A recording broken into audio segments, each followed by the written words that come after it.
To preface this, I am very sick right now, so usually I would be a lot more enthusiastic, but this is all we can get right now, so, Alright.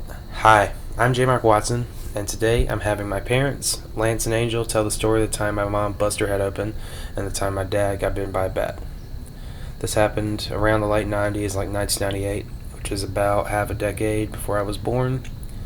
So I wasn't around, but I've heard retellings of the story all through my life.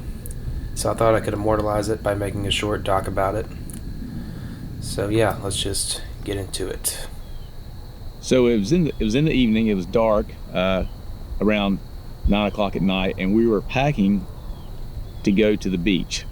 And we're getting things ready in the house, getting our bags in the car, getting our animals taken care of. And I was in the process of packing in the car, and Angel was out taking care of the dogs, and I'll let her take it from there.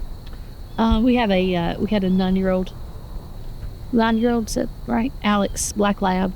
And I was making sure that her fence was secure for the days we were going to be gone. And there was a broken fence, which I tried to fix by leveraging it behind itself, kind of, and it flew loose and cut across the top of my eye, which, as head injuries do, it bled a lot. So when I came into the house, I was upset mainly about the amount of blood, and you go from there.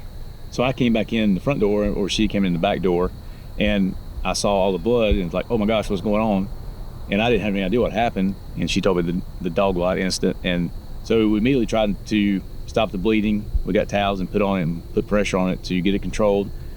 We got it controlled, and could see there was a pretty significant gash in her forehead, and we decided we need to go to the emergency room to get that looked at, maybe stitches or whatever we would need to do. So we were on our way out the door, and it was again dark. It was at night, so we were couldn't see very well, and I was wearing sandals, which were fashionable at the time, and I felt something on my foot bite my foot on my pinky toe, and I flipped my foot instinctively and saw something fly off in the dark, and it looked more like a small rodent, from what I could tell, like a shadow type figure that came off my foot. It didn't look like a snake, but I kept going to the car, and when I got to the car and got in and got the light on it, I could see two small holes like pinpricks in my pinky toe, like something had bitten it. So I said, well, we'll go to the hospital, we'll get that looked at too. So we went on to the hospital and finally the emergency room and got looked at by the doctor. And between our two injuries, we were there probably about 5 or 6 hours. My cut was right across the brow here, so it started to swell, and once it was swollen shut, then that stopped the bleeding, and I think they did some glue and stuff to take care of that. And then we needed to have his bite addressed. So yeah, the doctor looked at it, and I told him what happened, and I was again thinking snake possibly, small rodent possibly, but the size of the bite was weird. It looked like fangs of some sort, and this wasn't even on the radar, but he said it could have been a bat. They sometimes can get on the ground and things like that, which I'd never heard of, but that was now a possibility. And I said, so well, what's that?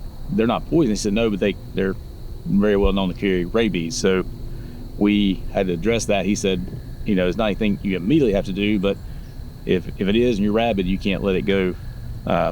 You need to go see your doctor and let him tell you what to do. So we went on to the trip, came back. I went to my family doctor. He said, had no idea what it could have been, but if bats been brought into the possibilities, then you need to address it. And he said, if you don't, you get rabies, you die. So the safest thing is to go through the vaccination process. So that Friday, I started the regimen of shots, which is three weeks, 1 shot a week, and they give it to you in the belly. And we went from there, and I was fine. Who knows whether I had it or not, or whether it was a bat or not, but better safe than sorry. But our trip was good. Trip was great. We didn't get to go that night because we spent most of that at the ER taking care of our various injuries.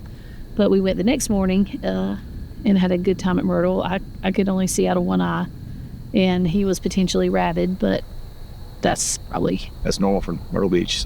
So we had a great trip. Jet skiing, golf, dancing. We lived happily ever after.